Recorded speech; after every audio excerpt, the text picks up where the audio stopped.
Good evening students. Last લેક્ચરની અંદર આપણે chapter number 10 જે છે એની શરૂઆત કરેલી હતી કે જેનું નામ હતું કોષ ચક્ર અને કોષ વિભાજન, અને એની અંદર થોડી પાયાની માહિતી જે છે કોષ ચક્ર વિશેની વાત કરેલી હતી. કોષ વિભાજન શું કહેવા માંગે છે અર્થ આપણે સમજેલા હતા.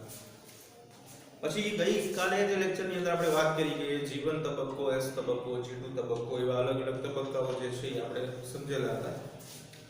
હવે આજે આપણે થોડીક આગળ વાત કરીએ. જનરલી કાલે આપણે એવું સમજેલા હતા કોષ વિભાજનનો અર્થ એવો કે કોષો જે છે એકમાંથી શું થઈ જાય છે, બે થાય છે. એક કોષમાંથી બે કોષ બને છે.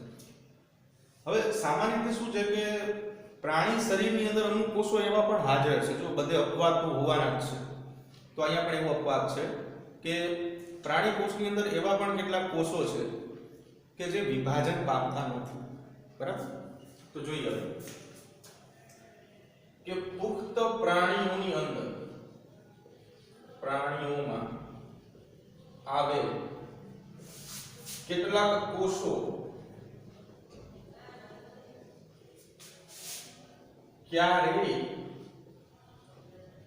વિભાજન પામતા નથી. અને ઉદાહરણ તરીકે હૃદયના કોષો. હૃદયના કોષો ક્યારેય વિભાજન નથી પામતા. કોનામાં? પુખ્ત પ્રાણીઓમાં. તમે પ્રશ્ન થાય કે હૃદયના કોષો શું ક્યારેય વિભાજન નથી પામતા? નહીં, એવું નથી. જો નાના એવા બાળકની અંદર હૃદયની જે સાઈઝ છે એ પુખ્ત વ્યક્તિ કરતાં થોડી ઓછી હશે. બરાબર? પછી પુખ્ત અવસ્થાએ આપણે વાત પુખ્ત પ્રાણીઓની કરીએ છીએ. હૃદયના કોષો જે છે વિભાજન પામવાનું બંધ કરે છે. અમુક કન્ડિશનની અંદર જ વિભાજન પામશે. અગર તમે વિચારો કે હૃદય કદાચ વિભાજન પામતું જાય તેનું કદ ઘણું બધું વધી શકે છે, પણ પુખ્ત અવસ્થાએ પહોંચ્યા બાદ કેટલાક કોષો એવા છે કે જે પોતાના વિભાજનની ક્ષમતા ગુમાવી છે. કે આપણે અમુક ટાઈમે નિવૃત્ત થઈ જાય, બસ હવે કામ નથી કરવું, ધરાઈ ગયા છે, બહુ પૈસા કમાણા છે. તો એવી રીતે અહીંયા કોષો પણ એવા કેટલાક છે કે જે વિભાજનની પ્રક્રિયાને હવે બંધ કરી દે છે. બીજું કે અમુક જે છે અમુક કોષો ક્યારેક વિભાજન પામવાની ક્ષમતા ધરાવે છે, અથવા તો ક્યારેક વિભાજન પામે છે. ક્યારે પામશે? ક્યારે પામશે? તો કે જ્યારે કોઈ ક્ષતિગ્રસ્ત કે મૃત કોષ હોય. જ્યારે કોઈ કોષ ક્ષતિગ્રસ્ત અથવા તો મૃત કોષ હોય, ક્ષતિગ્રસ્ત ખામીયુક્ત કદાચ કોઈ કોષ હોય, અથવા તો કોઈ કોષ મૃત થઈ ગયેલો હોય અને એની જગ્યા જે છે એની પૂર્તિ કરવાની હોય. ક્ષતિગ્રસ્ત એટલે કે નુકસાનકારક અથવા તો જેની અંદર કંઈ ખામી આવી ગઈ છે એવો કોષ છે, એને આપણે કાઢવો પડે. બરાબર છે? એ છબી લાંબી ન થાય, એરર જે છે એ લાંબી ન થાય એટલા માટે એ કોષને આપણે રિપ્લેસ કરીએ છીએ અને બીજો એક કોષ જે છે વિભાજન દ્વારા એમાં એડ કરી દઈએ છીએ. અથવા તો કોઈ કોષ જે છે એ મૃત થઈ ગયો છે, ડેડ થઈ ગયો છે. બરાબર? તો એ મૃત કોષને પણ આપણે દૂર કરી દઈએ અને એની અંદર નવો કોષ જે છે જે વિભાજન દ્વારા આપણે એડ કરીએ છીએ. તો આ બે કન્ડિશન એવી છે કે જેની અંદર આપણે કોષો જે છે એ વિભાજન પામશે. હવે જે કોષો ક્યારેય વિભાજન નતા પામતા એ અમુક કન્ડિશનની અંદર વિભાજન પામે છે. આ એક વખત વિભાજન પામે પછી શું કરે છે? આ વિભાજન બાદ કોષો હવે વિભાજન પામતા નથી. હવે કોષો વિભાજન પામતા નથી. બરાબર? તો એના માટે એક અવસ્થા છે કે જેને આપણે G0 અવસ્થા તરીકે ઓળખીએ છીએ. તો G0 અવસ્થા જે છે એ શું કહેવા માંગે છે? ચાલો એની આપણે વાત કરીએ. G0 અવસ્થા કાલે કોષ ચક્રમાં પણ જોઈ હતી આપણે વાત કરી હતી કે પછી આપણે આવતા લેક્ચરમાં ચર્ચા કરશું. તો આ અવસ્થા જે છે એને કોષની વિરામી અવસ્થા કહેવામાં આવે છે, અથવા તો કોષની વિરામ અવસ્થા, કે જે દરમિયાન કોષો જે છે થોડા એવા વિરામમાં હોય, રેસ્ટ કરે. બરાબર?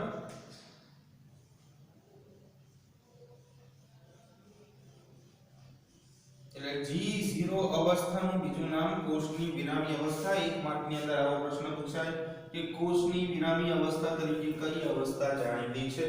તો G0 જવાબ આવશે. બીજું કે G0 અવસ્થાની અંદર પણ આ અવસ્થામાં પણ કોષ ચયાપચયિક રીતે સક્રિય હોય છે, એક્ટિવ રહેશે મેટાબોલિક રીતે, બરાબર, ભલે વિરામમાં છે પણ એ ચયાપચયિક રીતે કેવો રહેશે? સક્રિય જ રહેશે. બધા બાદ હવે આપણે નવી શરૂઆત કરીએ. નવો તબક્કો એમ તબક્કો. એમ તબક્કાનું બીજું નામ છે કોષનો નાટકીય તબક્કો. નાટક કરે, બરાબર, એવું આપણે કહી શકાય.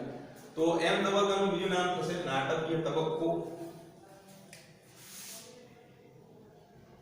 કોષનો નાટકીય તબક્કો એટલે કે એમ તબક્કો. આવો પ્રશ્ન પણ પૂછાય કે કયો તબક્કો જે છે કોષનો નાટકીય તબક્કા તરીકે ઓળખાશે? તો એની અંદર આવશે એમ તબક્કો.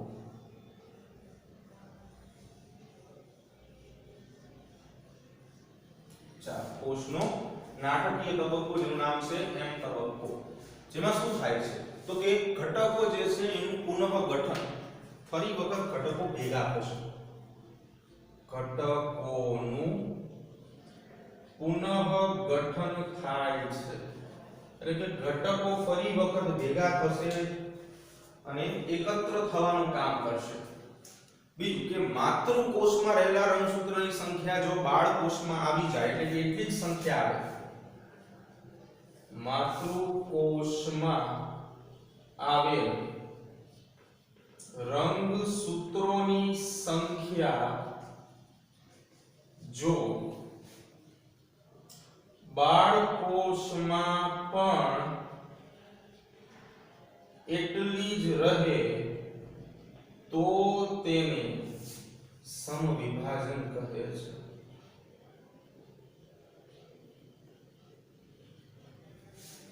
ફરી વાર વિચારો. માતૃકોષમાં આવેલા રંગસૂત્રોની સંખ્યા જો બાળકોષમાં પણ એટલી જ રહે કે જેટલી માતૃકોષમાં છે, તો એને આપણે સમવિભાજન કહીશું. ઉદાહરણ તરીકે જોઈએ કે આપણી પાસે એક કોષ છે જેને આપણે અત્યારે નામ આપીએ છીએ માતૃકોષ એટલે કે પેરેન્ટ સેલ. એની અંદર રંગસૂત્રની સંખ્યા ઉદાહરણ તરીકે n છે. n શું છે? રંગસૂત્રની સંખ્યા છે. હવે કદાચ એનું વિભાજન થાય છે અને એ વિભાજનમાં એક સાથે બે કોષો બને છે, તો આ બંને કોષોને આપણે નામ આપશું બાળકોષો. શું નામ આપશું? બાળકોષો. કહેવાનો અર્થ એવો થાય કે અહીંયા જો n હોય તો અહીંયા પણ n અને n આવે તો આ વિભાજનને આપણે શું કહીશું? સમવિભાજન કહીશું.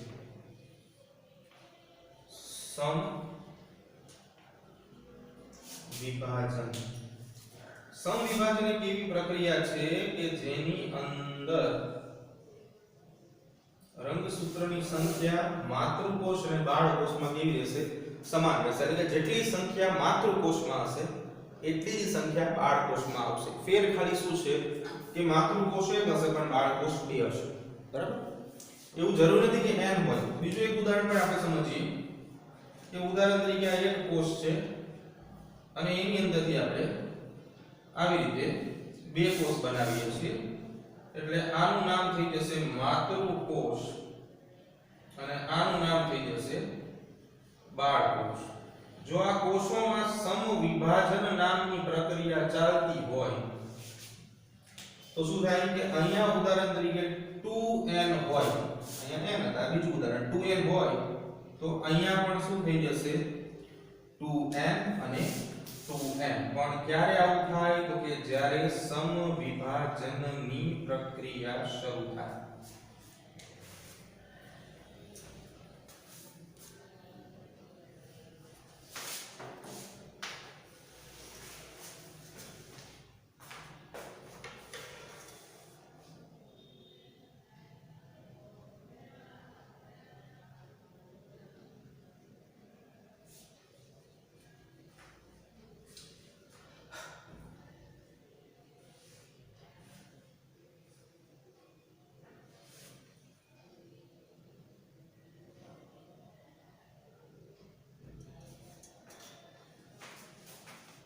ચાલો તો હવે વાત આપણે સમ વિભાજનની કરતા હતા.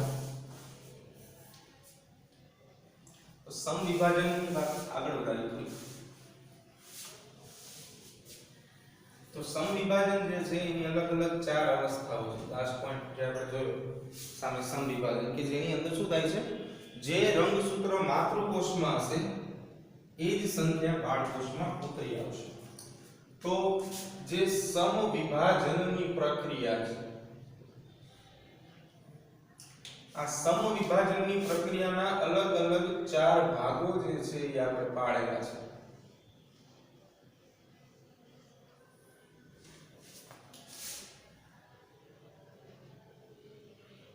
ચાર અલગ અલગ પ્રક્રિયાની અંદર આપણે સમ વિભાજન જે છે એને વર્ગીકૃત કરેલી છે. 2 માર્કમાં આવો પ્રશ્ન પણ પૂછાય કે સમ વિભાજનની ચાર અવસ્થા સમજાવો.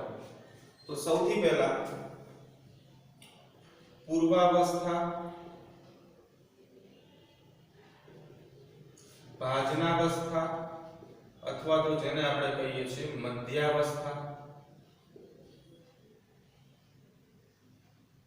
પછી આવે ભાજનોત્તરાવસ્થા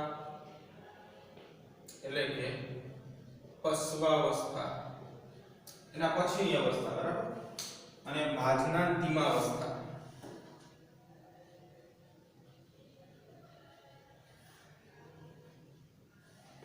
એટલે કે જેને આપણે નામ આપશું અંત્યાવસ્થા. હવે અલગ અલગ ચાર ભાગોની અંદર આવી ચાર અલગ અલગ અવસ્થાઓની અંદર આપણે ટોટલી સમ વિભાજન જે છે એને ડિવાઈડ કર્યું છે. સમ વિભાજનની અવસ્થાઓ આટલા આટલા ભાગો જે છે એ ધરાવશે. પૂર્વાવસ્થા, બીજા નંબર ઉપર આપણે વાત કરી લીધી ભાજનાવસ્થા, કે જેનું બીજું નામ મધ્યાવસ્થા આવ્યું છે. મધ્યાવસ્થા શા માટે? કારણ કે પહેલી શરૂઆત જે રહી ને પૂર્વાવસ્થા, અંગ્રેજીમાં એને પ્રો ફેઝ કહેવાય. પ્રો એટલે જૂનું એટલે કે શરૂઆતનું.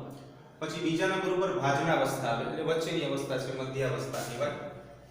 પછી આવશે ભાજનોત્તરાવસ્થા કે જેને આપણે પશ્વાવસ્થા કહીએ છીએ. આના પછીની અવસ્થા છે.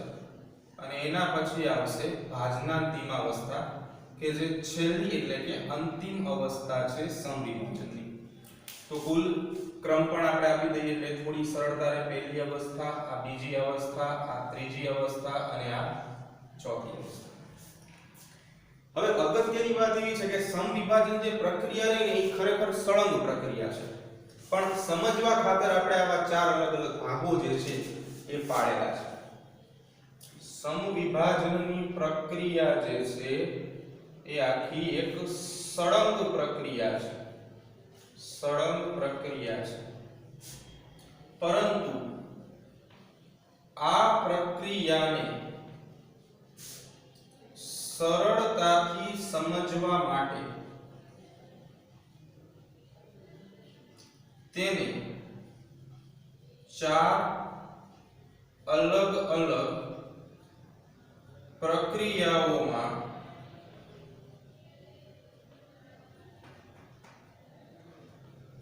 વિભાજિત કરેલ છે. બરાબર, આખી પ્રક્રિયા સળંગ છે, કોમન પ્રોસેસ છે, પણ સમજી શકાય એટલા માટે આપણે એને અલગ અલગ ચાર ફેઝની અંદર એટલે કે ચાર તબક્કા, ચાર પ્રક્રિયાની અંદર આપણે એને ડિવાઈડ કરી છે કે જેના કારણે આપણે દરેક પ્રક્રિયાની અંદર થતો ફેરફાર જે છે એ સમજી શકી એટલા માટે. બાકી પ્રક્રિયા કેવી છે? સળંગ પ્રક્રિયા છે, ક્યાંય ગેપ જોવા મળતો નથી. એવું નથી કે પૂર્વ અવસ્થા તો થોડો કોર્સ રેસ્ટ કરી લે પછી બહારના અવસ્થામાં જાય, નહીં. કન્ટિન્યુ પ્રોસેસ જે છે એ ચાલુ રહેશે. બરાબર, તો હવે સૌથી પહેલી અવસ્થાથી એને શરૂઆત કરશું આપણે કે જેનું નામ છે પૂર્વાવસ્થા. પૂર્વાવસ્થાથી શરૂઆત કરશું. પ્રોફેઝ એટલે કે પૂર્વાવસ્થા. શરૂઆતમાં વ્યાખ્યા જોઈએ કે આંતરાવસ્થાના S અને G2 તબક્કાને અનુસરતી સમ વિભાજનની પ્રથમ અવસ્થા છે. વ્યાખ્યા શું છે? તો આના પહેલા આપણે બે તબક્કાઓ સમજેલા, બરાબર. એમાં આંતરાવસ્થા વિશે વાત કરેલી હતી. સાથે સાથે આપણે ત્રણ અલગ અલગ તબક્કા G1, S, G2 એવા ત્રણ તબક્કા જોયા. તો આંતરાવસ્થાનો S અને G2 તબક્કો આંતરાવસ્થાના S તબક્કો, આંતરાવસ્થાનો S તબક્કો અને G2 તબક્કાને અનુસરતી સમવિભાજનની પ્રથમ અવસ્થા છે. આંતરાવસ્થાના S તબક્કા અને G2 તબક્કાને અનુસરતી સમવિભાજનની પ્રથમ અવસ્થા છે. શબ્દ અહીંયા છે અનુસરતી. અનુસરતી એટલે શું? તો કે પૂર્વાવસ્થામાં જે કંઈ કોષમાં ફેરફાર થશે એ S તબક્કો અને G2 તબક્કાને અનુસરીને જ પૂર્વાવસ્થાની અંદર કોષમાં ફેરફારો થવાની સંભાવના રહેશે. બરાબર? બીજું કે S અને G2 અવસ્થામાં બનતા નવા DNA ના અણુ એકબીજાથી જુદા હોતા નથી પણ એકબીજાથી જોડાયેલા હોય છે. પૂર્વાવસ્થા કે જેના વિશે અત્યારે આપણે ચર્ચા કરીએ છીએ, બરાબર? એ પૂર્વાવસ્થાની અંદર વાત કરવાની છે, જરૂર નથી. બે તબક્કા સમજીએ આપણે, S તબક્કો અને બીજો G2 તબક્કો.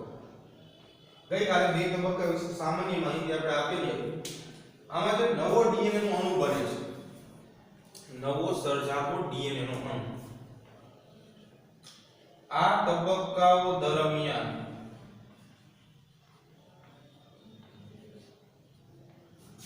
સર્જાતો નવો DNA નો અણુ સ્વતંત્ર હોતો નથી, પરંતુ એકબીજાની સાથે જોડાયેલ હોય છે.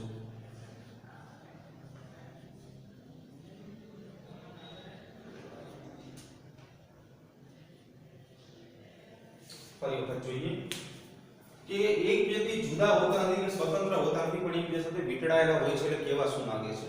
ઉદાહરણ તરીકે આ S તબક્કો અથવા તો G2 તબક્કો બંનેની અંદરથી જે DNA નો અણુ બન્યો છે એ DNA નો અણુ આ છે.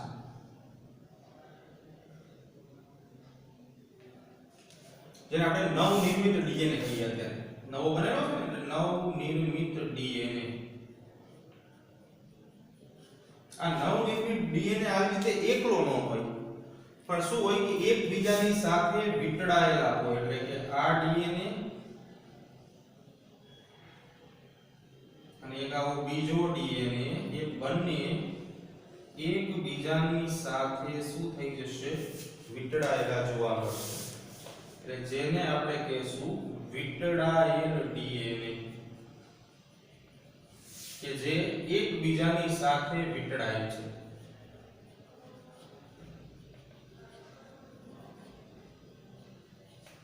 ગુંથાય, વીંટળાય, આ બધા શબ્દ જે છે એ જોવા મળશે. બરાબર?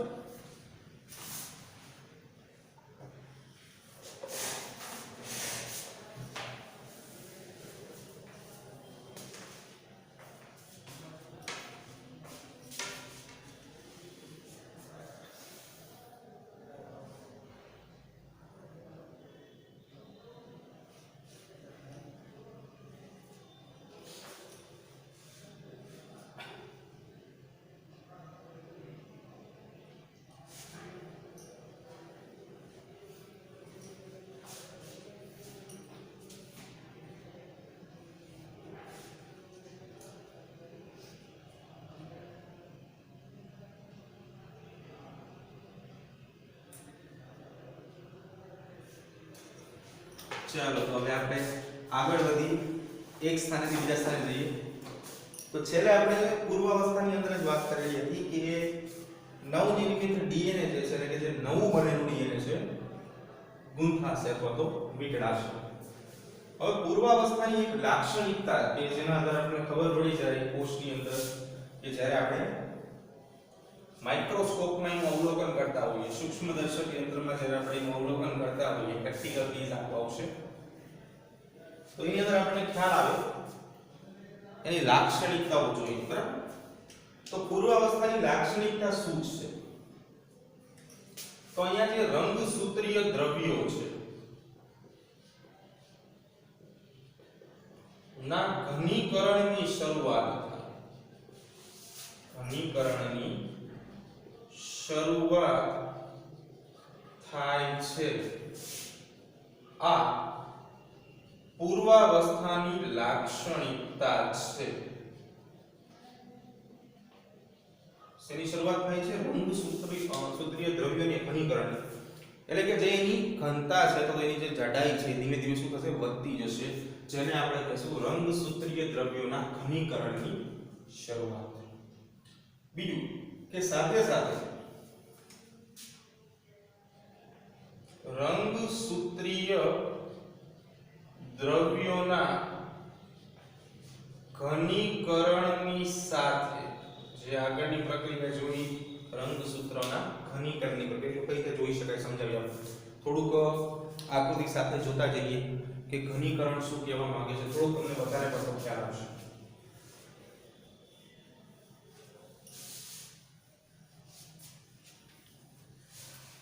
બધું સમજવું પડે જીવનમાં તો બધું આવડે, બાકી એમને હા ના કરીશું કે ખબર ના પડે. બરાબર.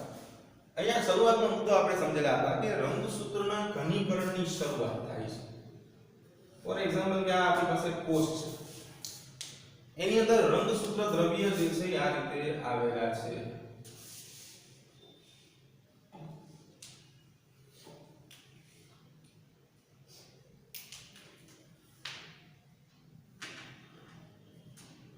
like this. આવી કોષ કેન્દ્ર છે, અંદરની બાજુ આવેલા છે. અત્યારે તમે જો તો સેજ પતલા આવ્યા છે, પણ જ્યારે આપણી પ્રોસેસ પૂરી થઈ જાય એટલે કે રંગસૂત્રીય દ્રવ્યોનું ઘનીકરણ થઈ જાય ને તો એની અવસ્થા કેવી હોય હવે આપણે સમજવાની છે. તો એ અવસ્થામાં શું છે? જાડા બની જશે. આવી રીતે થોડા એવા જાડા બની જાય કે જેને આપણે રંગસૂત્ર દ્રવ્યોનું ઘનીકરણ કહીએ.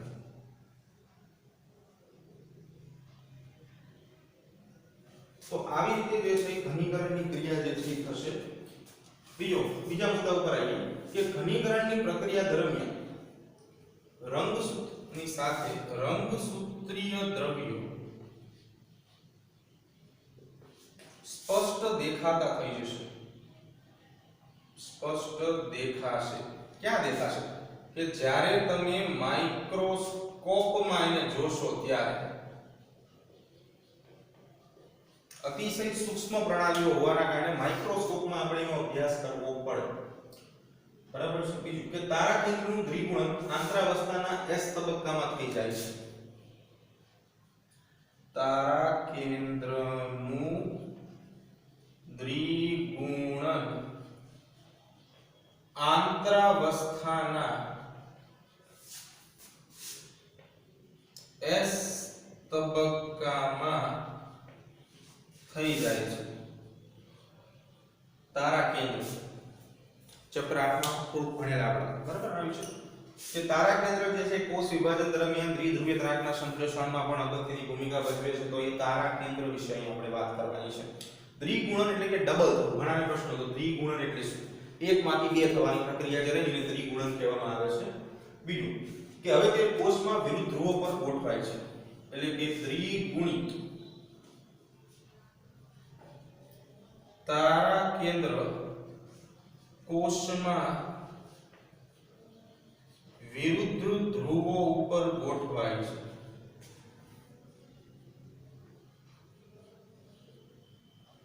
જે શું કહેવા માંગે છે સમજો. આ એક કોષ છે કે જેની અંદર તારા કેન્દ્ર આવેલું છે. ફોર એક્ઝામ્પલ કે આ તારા કેન્દ્ર છે.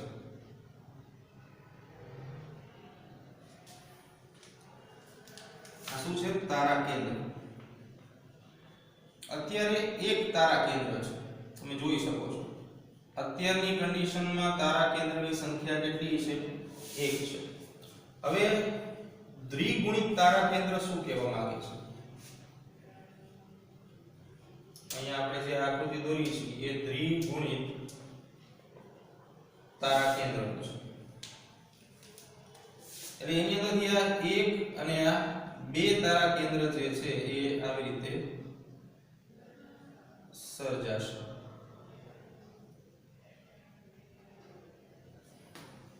એટલે કે હવે તારા કેન્દ્રની સંખ્યા કેટલી થઈ ગઈ? 2 થઈ ગઈ.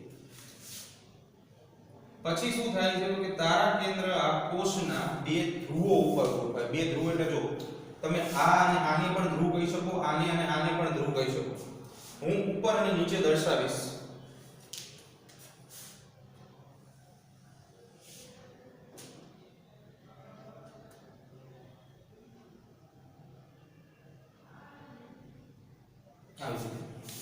એટલે કે બે ધ્રુવો ઉપર ગોઠવણી થશે. બે ધ્રુવો ઉપર તારા કેન્દ્રની ગોઠવણી. બરાબર? ખબર પડશે? સૌથી પહેલા એક તારા કેન્દ્રમાંથી બે બનશે, બે તારા કેન્દ્ર એકબીજાથી છૂટા પડશે અને ક્યાં પહોંચી જશે? ધ્રુવો ઉપર પહોંચી જશે. બરાબર છે? ઓકે. હવે થોડીક લાક્ષણિકતાઓ જોઈએ આપણે અને વિશિષ્ટ ઘટનાઓ. બીજું કે રંગસૂત્ર દ્રવ્ય જે છે એ ઘનીકરણ પામીને રંગસૂત્ર બનાવશે. પૂર્વાવસ્થાની કેટલીક લાક્ષણિકતાઓ અથવા તો એની અગત્યની ઘટનાઓ.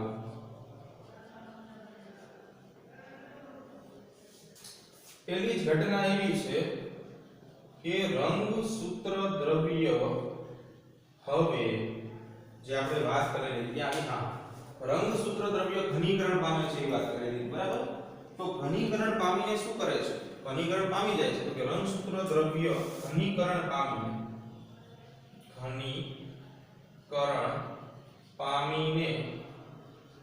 રંગસૂત્રો બનાવે છે.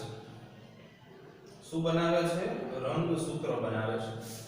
રંગસૂત્રો બે એકલ સૂત્ર અને એને સાંકળતા સેન્ટ્રોમિયરના બનેલા છે. રંગસૂત્રો બે એકલ સૂત્રો અને તેઓને જોડતા અથવા તો ભેગા કરતા સેન્ટ્રોમિયરના બનેલા છે. જો શું કહેવા માંગે છે? બે એકલ સૂત્રો અને સાંકળતા સેન્ટ્રોમિયર તો જોડતા સેન્ટ્રોમિયરના બનેલા હોય. તો રંગસૂત્રના એકલ સૂત્ર શું કહેવા માંગે છે? જો કે આવી રીતે રંગસૂત્રની જ્યારે વાત કરીએ છીએ તો આવી રીતે એક એકલ સૂત્ર અને બીજું એકલ સૂત્ર આ રીતે આવે છે. ફરીવાર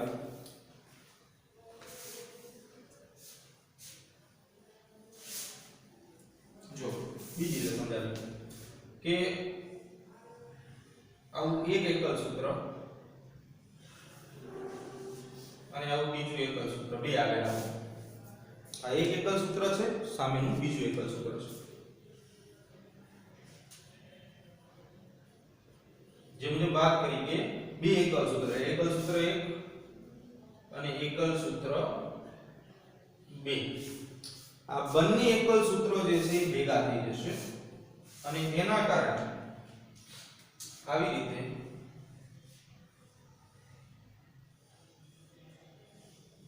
રંગસૂત્રો જે છે એની રચના કરશે. વચ્ચેની બાજુએ આ ભાગમાં સેન્ટ્રોમિયર હશે.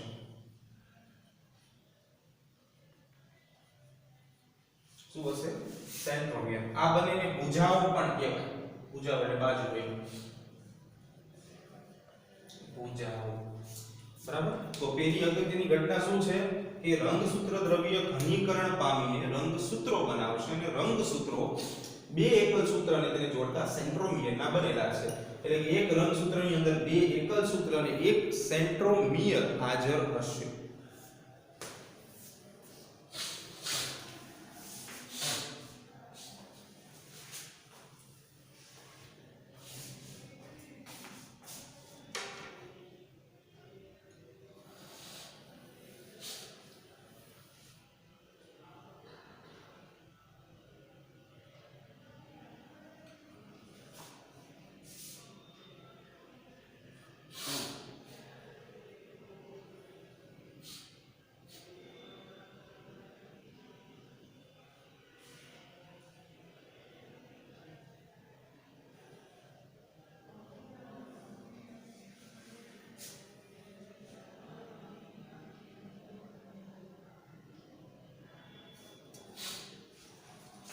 ચાલો એક લાક્ષણિકતા જોઈ હવે બીજી અગત્યની ઘટના જે છે એની આપણે સમજૂતી મેળવીએ.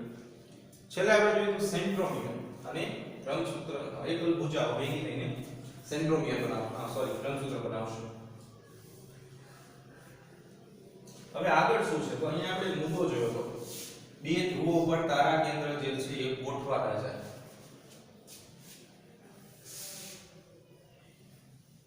હવે આગળ શું થાય છે એ આપણે સમજવાનું છે.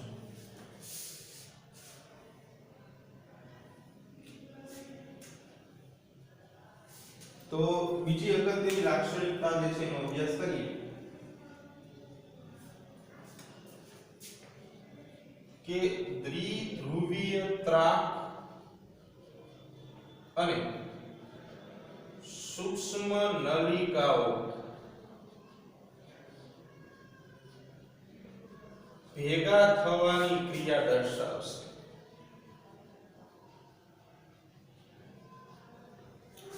દ્વિધ્રુવીય ત્રાક અને સૂક્ષ્મ નલિકાઓ જે છે એ ભેગા થવાની ક્રિયા દર્શાવશે. અને બીજું કે આ બંને ભેગા થઈને જે સંરચના બનાવશે આ સંરચનામાં કોષ રસમાં આવેલ પ્રોટીન અગત્યની ભૂમિકા ભજવશે. જો દ્વિધ્રુવીય ત્રાક જે બે છેડે વયા ગયેલા તારા કેન્દ્ર છે ને દ્વિધ્રુવીય ત્રાકનું સર્જન કરશે કે જે પ્રોટીનના જ બનેલા હોય અને સૂક્ષ્મ નલિકાઓ ભેગા થઈને ક્રિયા દર્શાવશે. અને આ સંરચનામાં પ્રોટીન જે છે અગત્યની ભૂમિકા ભજવશે કે જે કોષ રસમાં આવેલા છે. બરાબર છે? એ પ્રોટીન અગત્યની ભૂમિકા જે છે અહીંયા ભજવશે અને તેના કારણે પ્રક્રિયા થશે. બીજું કે ગોલકી પ્રસાધન અંતઃકોષ રસજાળ કોષ કેન્દ્રિકા અને કોષ કેન્દ્ર પટલ એટલે પૂર્વાવસ્થાના અંતે જો કોષને માઇક્રોસ્કોપ કે જેને ગુજરાતીમાં સૂક્ષ્મદર્શક યંત્ર તરીકે ઓળખવામાં આવે સૂક્ષ્મદર્શક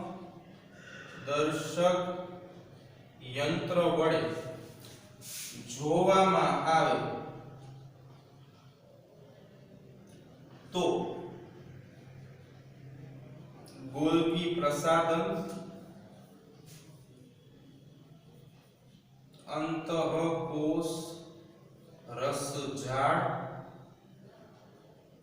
કોષ કેન્દ્રિકા અને કોષ કેન્દ્ર પટલ જેવી અંગિકાઓ જે છે એ જોવા મળતી નથી. આવી અંગિકાઓ જોવા મળતી નથી. એટલે કે આવી અંગિકાઓ જે છે એ અદ્રશ્ય થઈ જાય છે. પછી આવી જશે, ભલે અત્યારે અદ્રશ્ય થઈ ગઈ છે પણ પછી સમય આવશે એટલે આવી જશે. બરાબર? ઓકે. તો હવે આગળ વાત કરીએ બીજી અવસ્થા કે જેનું નામ છે ભાજના અવસ્થા. મેટાફેઝ વિશે વાત કરવાની છે આપણે. ઓકે. બીજી અવસ્થા ભાજના અવસ્થા. તો શરૂઆત ક્યાંથી થાય છે તો કે કોષ કેન્દ્ર પટલ સંપૂર્ણ અદ્રશ્ય થવાની સાથે આ પ્રક્રિયાની શરૂઆત થાય છે. આ પ્રક્રિયાની શરૂઆત થાય છે. હવે આપણે બધું જાણીએ છીએ છોકરાઓ અને ભણી પણ ગયા છીએ કે આવી રીતે કોઈ કોષ છે તો એની અંદરની બાજુએ કોષ કેન્દ્ર આવેલું છે અને કોષ કેન્દ્રની જે સપાટી છે એમાં ઉપર પટલ આવેલું છે કે જેને આપણે કહીએ છીએ કોષ કેન્દ્ર પટલ. બરાબર? કે જે કોષ કેન્દ્ર માટે રક્ષણાત્મક આવરણ છે. તો અહીંયા કોષ કેન્દ્ર પટલ જે છે એ શું થઈ જશે? અદ્રશ્ય થઈ જશે. એટલે કે કોષ કેન્દ્ર પટલની અંદર ઉદાહરણ તરીકે આવી રચનાઓ આવેલી હોય તો હવે કોષ કેન્દ્ર પટલ અદ્રશ્ય થઈ જાય તો હવે આપણને કેવો કોષ જે છે એ જોવા મળે? તો આપણને હવે આવો કોષ જોવા મળે. કોષ કેન્દ્ર પટલ જે છે એ અદ્રશ્ય થઈ જાય એટલે આ આકૃતિની અંદર કોષ કેન્દ્ર પટલ હાજર છે અથવા તો જોવા મળે છે. બાજુની આકૃતિમાં કોષ કેન્દ્ર પટલ અદ્રશ્ય થઈ ગયું છે. કોષ કેન્દ્ર પટલ શું થઈ ગયું છે? અદ્રશ્ય થઈ ગયું છે. તો કોષ કેન્દ્ર પટલ અદ્રશ્ય થવાથી આવી રીતના જોવા મળે. બીજું, હવે તમે વિચારો કે કોષ કેન્દ્ર પટલ નીકળી જાય, બરાબર? કોષ કેન્દ્ર પટલ નીકળી જાય એટલે કોષ કેન્દ્ર પટલ સિવાય અંદર ભાગ કયો છે? તો કે ભાઈ કોષ રસ આવેલો હોય. તો અહીંયા તો આપણે જોયું કે ભાઈ કોષ કેન્દ્ર પટલ જે છે એ હાજર છે. અહીંયા કોષ કેન્દ્ર પટલ હાજર નથી. તો રંગસૂત્રો જે છે એ બધા ક્યાં આવી જશે? કોષ રસમાં ફેરાઈ જશે.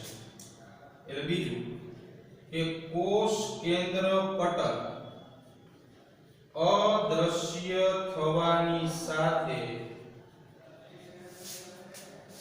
રંગસૂત્રો કોષ રસમાં ફેલાઈ જાય છે. બીજું કે રંગસૂત્રીય દ્રવ્યોનું ઘનીકરણ થવાની સાથે આ અવસ્થાને અથવા તો આ કોષીય અવસ્થાને માઇક્રોસ્કોપમાં નિહાળી શકાય છે. માઇક્રોસ્કોપમાં નિહાળી શકાય છે એટલે કે સરળતાથી આપણે જોઈ શકાય છે, સ્પષ્ટ રીતે જોઈ પણ શકાશે. બરાબર? બીજું કે રંગસૂત્ર શેનું બનેલું છે? તો કે આપણે જે વાત કરેલી હતી કે રંગસૂત્ર જે છે એ બે એકલ સૂત્ર અને એક સેન્ટ્રોમિયરનું બનેલું છે. બરાબર?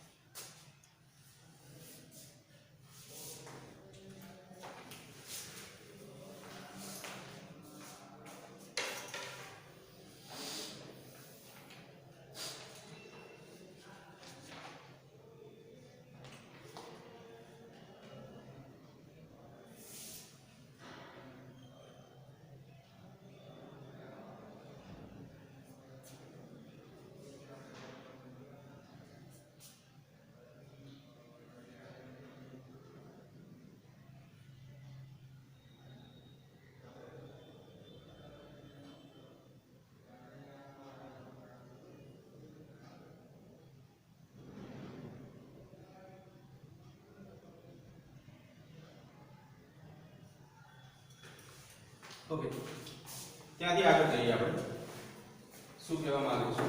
બરાબર, છેલ્લે આપણે રંગસૂત્રની વાત કરી હતી. હવે એક બીજી રચના જેનું નામ છે કાઇનેટોકોર, એના વિશે સમજવાનું છે કે કાઇનેટોકોર શું છે. તો જે કાઇનેટોકોર છે, કાઇનેટોકોર એ રંગસૂત્રના સેન્ટ્રોમિયર ઉપર આવેલી સેન્ટ્રોમિયર પર આવેલ બિંબ જેવી રચના છે. બિંબ જેવી રચના છે. રંગસૂત્રના સેન્ટ્રોમિયર ઉપર આવેલી બિંબ જેવી રચના છે કે જેની સાથે ત્રાક તંતુઓ જે છે એ જોડાય છે. આ રચના એટલે કે કાઇનેટોકોર ત્રાક તંતુઓના જોડાણ માટે જવાબદાર છે. શેના માટે જવાબદાર છે? જોડાણ માટે જવાબદાર છે. જો આવી રીતે હોય કે ફોર એક્ઝામ્પલ કે આ સેન્ટ્રોમિયર છે અને આ રીતે રંગસૂત્ર જે છે આવેલા છે, તો અહીંયા કાઇનેટોકોર નામની રચના જે છે જોવા મળે છે. કાઇનેટોકોર અહીંયા જોવા મળશે કે જેની સાથે ત્રાક તંતુઓ જે છે એ જોડાણનું કામ કરશે. બીજું કે ત્રાક તંતુઓ જે છે, ત્રાક તંતુઓ જોડાણ બાદ રંગસૂત્રોને કોષના મધ્યસ્થાન તરફ ખેંચે છે અથવા તો આકર્ષે છે. ક્યાં ખેંચશે? મધ્યસ્થાન તરફ જે છે એ ખેંચે છે. પ્રત્યેક રંગસૂત્રનું એકલ સૂત્ર એક ધ્રુવ તરફ જાય છે. જો પ્રત્યેક, હવે અત્યારે સેન્ટરમાં છે, જો સમજો આવી કે આ ઉદાહરણ તરીકે કોષ છે, અહીંયા બે રંગસૂત્રો આવેલા છે, અહીંયા છે, અત્યારે સેન્ટરમાં છે એટલે મધ્યમાં છે. અહીંયાની બાજુએ શું છે તો કે ભાઈ તારા કેન્દ્ર આવી ગયા છે. તો આવી રીતે ખેંચે પોતાની સાઈડે, એટલે કે કોઈ આ એક રંગસૂત્ર છે, નંબર આપી દે થોડું ઈઝી પડશે.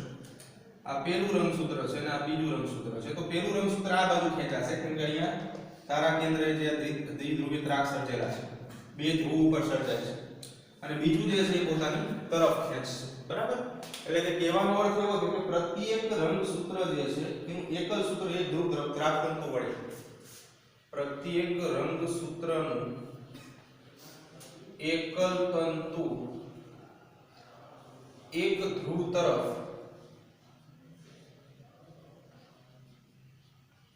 આકર્ષાઈ જશે, ખેંચશે. તારા કેન્દ્ર જે છે પોતાની બાજુ શું કરશે? ખેંચે છે અને પોતાના કાઇનેટોકોર સાથે જોડાશે અને તે પોતાના કાઇનેટોકોર સાથે જોડાશે. ખેંચીને કાઇનેટોકોર સાથે જોડાઈ જશે. એ રીતે બીજું એકલ સૂત્ર જે છે એ વિરુદ્ધ દિશામાં ખેંચશે કે જે મધ્યસ્થ અવસ્થાની ઓળખ છે. જ્યારે બીજું રંગસૂત્ર બીજી બાજુ ખેંચાશે,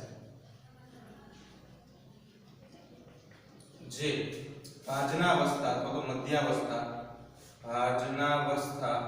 અથવા તો મધ્યાવસ્થાની ઓળખ છે. એની ઓળખાણ પૂરી પાડે છે કે બંને જે છે પોતાની બાજુ ખેંચે તો કોની અવસ્થા કહેવાય. બરાબર? મધ્યાવસ્થામાં જે તલ ઉપર રંગસૂત્ર ગોઠવાય છે એને મધ્યાવસ્થા તલ અથવા તો મધ્યાવસ્થા પટ્ટિકા કે ભાજન તલ કહેવામાં આવે છે. મધ્યાવસ્થા પટ્ટિકા અથવા તો ભાજન તલ કે જે સ્થાને રંગસૂત્રો ગોઠવાય છે.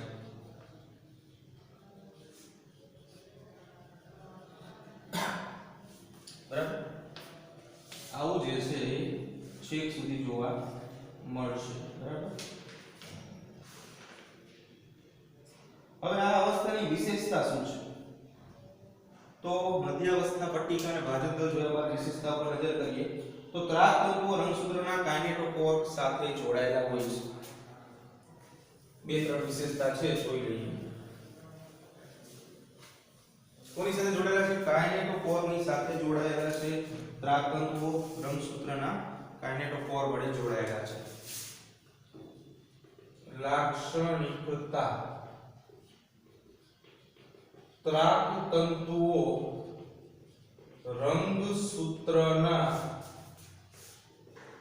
કાઇનેટોકોર વડે જોડાયેલ છે. કોની સાથે જોડાયેલ છે? કાઇનેટોકોર વડે અહીંયાથી જોડાયેલા છે. બીજું કે રંગસૂત્ર બંને ધ્રુવો પર રહેલા ત્રાક તંતુઓ દ્વારા મધ્યાવસ્થી પટ્ટિકા તરફ આગળ વધે છે અને ત્યાંથી ગોઠવાશે. રંગસૂત્રો બે ધ્રુવો પર રહેલા ઘટકો દ્વારા ક્યાં ગોઠવાશે? મધ્યાવસ્થા પટ્ટિકા ઉપર મધ્ય સ્થાને ગોઠવાશે. એટલે કે મધ્ય સ્થાને ગોઠવાશે. બરાબર? તો આ બે જે છે એની લાક્ષણિકતાઓ આપણે ગણી શકાય છે. ઓકે, તો આજે આટલું રાખીએ છીએ. બાકીનું જે છે નેક્સ્ટ લેક્ચરમાં આવતીકાલે જોશું. બરાબર? તો અહીં આપણે આજનો લેક્ચર પૂરો કરીશું.